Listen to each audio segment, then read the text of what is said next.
Hello buddy, it's Wyvern here with another bit of Total War Warhammer 2 quick match gameplay. This time around we're in Kelpin Cold Dust playing as the Empire against the forces of Brettonia. And for this build I wanted to do basically a Faith Demis style composition, but with rather than mortars, a bit of a twist. We're running Outriders grenade launchers this time and I wanted to give them a shot in this matchup. Now obviously they're not going to hold up well to peasant bows, but I figured if my opponent doesn't go too heavy on peasant bows we should be able to gun them down. Plus, potentially I can compromise his backline, kind of run and board his troops, and who knows, maybe we'll get some value. So looking over the build, my Lord Karl Franz, who I think is the best for the matchup. He does have the Reichland Runefang, of course, for that AoE buff. He's got stand your ground and a great defensive buff in a cavalry fight, the constant buff from Hold the Line, and extra leadership from that as well. Foe Seeker, and then of course Golem Raz, so he himself can really crump single models very, very effectively.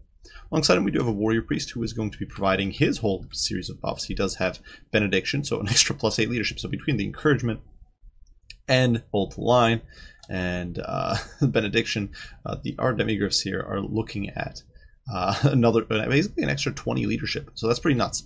That is a huge buff. He also does have Soulfire, Shield of Faith, and Hammer of Sigmar, and these he can all rewind them and reset them with Scroll of Power, allowing him to just cast those spells twice. And especially Soulfire, incredibly potent against Brettonia because it completely negates Grail Knights and their high-end cav that relies on magic damage.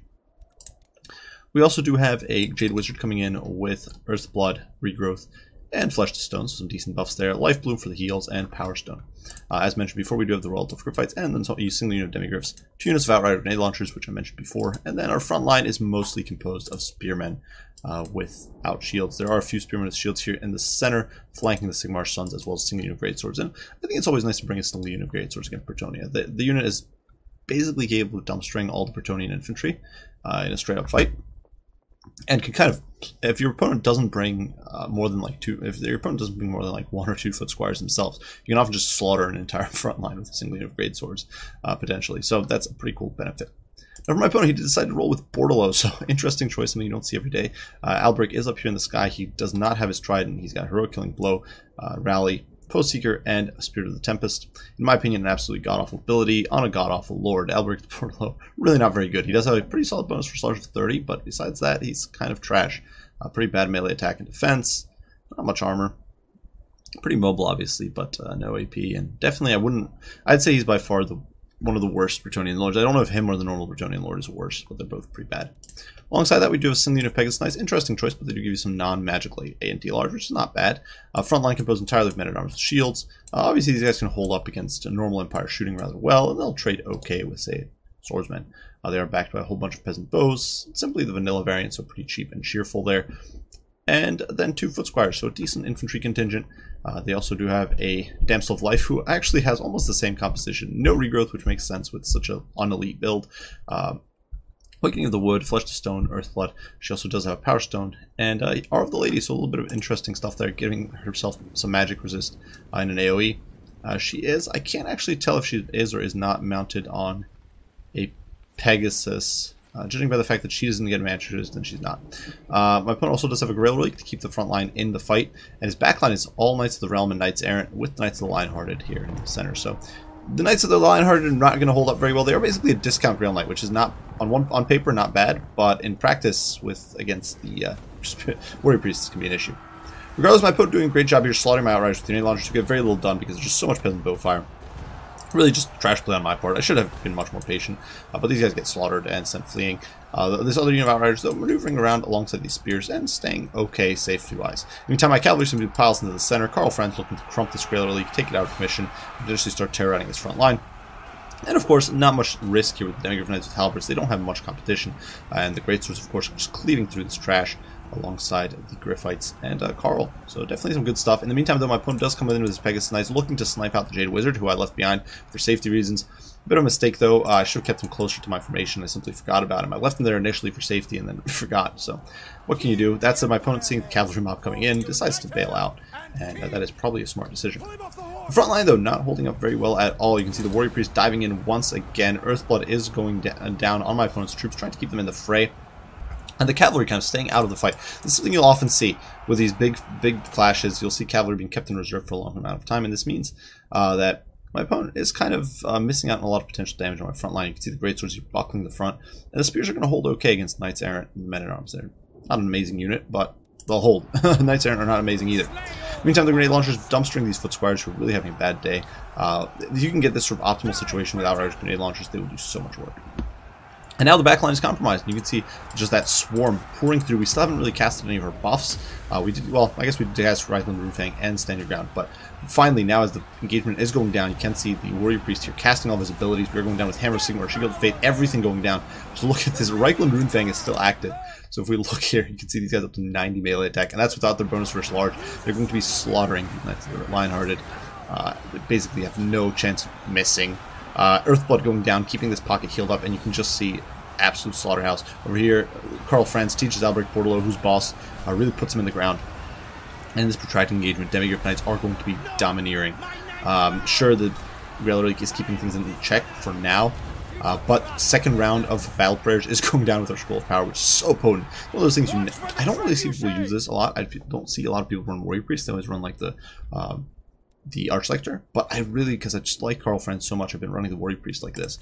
And he's so potent. He's got so many buffs here, and so we're just able to stick around. Well, the Crypt Fights have taken a bit of a pounding. They have lost a couple models, but now we give them Flesh to Stone, putting their armor to 185. And they just shrug everything off. They don't give a damn about these Knights of the Lionhearted, who have been given Flesh to Stone, but the thing is, it doesn't matter. We have AP, so we're bypassing most of this, whereas they don't have AP. There's not much else to say there. Finally, a bit of a last-ditch effort here. You can see the Pegasus Knights coming in, but too little too late. The Grail Relic is broken. The Greatsword's still mowing through the front line, 62 kills. And at this stage of the game, my opponent is forced to GG out, so pretty quick and decisive victory for Empire. If you're looking for builds against Brettonia, this isn't a bad one, honestly. One of the cool, and like I've said this in previous videos, but I think one of the cool combos definitely is Karl Franz and a Warrior Priest. You can get so much utility out of that combination. You obviously probably want to bring a Jade Wizard if you're running them, but the thing is, a lot of times if it's a blob fight, your Demigryphs are all in the fight. They're all in there, and you don't need more cavalry units necessarily. So that you obviously need a lord. So Karl Franz is a bad lord choice, and for 1,000 gold, you're not going to get too much more as Empire, in my opinion. You could get like a unit of Reiksguard maybe in exchange for this Warrior Priest, but realistically, I think you're better off getting that Warrior Priest and having the decisive anti-large blob. And Warrior Priest is just so brutal. You've got just a constant stream of buffs, and I think I've broken it down before, but you got like almost 2 minutes or something, or 90 seconds or whatever, of plus 26 melee attack. You've got I think 50 or so seconds of 22% damage resistance. You've got, of course, the 15 seconds of stand your ground. You've got the magic resist aura. You can potentially get like 14 seconds out of that, which is nuts. And it's just so many buffs and debuffs that you can chain out over long engagement or stack immediately up front. And whichever way you decide to do it, it can have a huge impact on the battle, and it can just be so brutal in the right conditions. Empire is really all about, I think, a lot about bonus stacking and buff stacking like this. And there's not many other factions that can pull this off with such ease. The Warrior Priest is a really pretty unique unit in that sense, and really, really potent. So definitely a cool unit, definitely a lot of fun. As far as the rest of the build goes, the infantry line here, very solid. I just, obviously, you don't need the greatest infantry to hold against Brettonia. To win, you'd probably want to bring like more great swords, but this is good enough. The Outriders with the grenade launchers kind of failed, and that largely just boiled down to my usage of them. I should have played more cautious and committed them after lines had already met, and once one of my opponent's archers were a little bit bogged down, and I just did not pay the price. So that is what it is, but sometimes you should just be more cautious, but I just wasn't. For my opponent's build, obviously trying to meme a little bit here with Bordelot. Bordelot's trash. there's really not much to say. He's garbage. It's very. I think that if you're going to bring Bordelot at all, bring him on a Hippogriff to get that AP. But I don't think he's a good lord choice. He's very squishy. Unlike Lewin, like if you're looking for just a cheap survivable lord, you're better off with Lewin, or maybe a Brettonian lord who's really cheap. But I think Lewin on a horse is fairly cost effective. We can check it out in a second. Men-at-Arms with shields, obviously not bad, and yeah, I think the front line here, most of the front line, definitely a little bit of a, honestly, not even that much of a commitment to the infantry blob, but Yeah, it's solid. I think Men at Arms Foot Squires. Rail Relic, I think it's pointless. I'm not a big fan of bringing Rail Relics against, if you're not going for like a super heavy infantry build. Especially against a faction like Empire that doesn't usually rely that much on fear and terror routes. I don't think it's that great. I guess if you're dealing with like a steam tank, it can be a boon. But that's actually another mistake here, that I think my opponent really has no tools to crack steam tanks, which you will see in this matchup more than fairly often, actually. They're not that rare of a choice. Knights Errant, you know, this cavalry contingent is not bad, but honestly it doesn't have the stopping power to deal with Demigryph Knights. And I really do think Questing Knights and Hippogriffs would be a better cavalry contingent. I think that was really my opponent's main flaws here. His Lord choice, well, that, even if you're bringing Bordelot, honestly, if you're going to go into the faction Bordelot, and you can't bring the Fae, and you can't bring Lewin, you can still bring a Prophetess, who's going to do a lot more for you. You can ditch the Damsel that way. But I really do think this infantry, or this cavalry contingent was incredibly bad for the situation. A few cheap Knights Errant are not necessarily a bad choice, but not having a proper heavy-duty anti-large unit like Hippogriff Knights or Questing Knights, they're obviously not dedicated anti-large, but they are an AP unit that can really dice through Hippogriffs or Demigryphs, is very important in my opinion. And so that is what it is.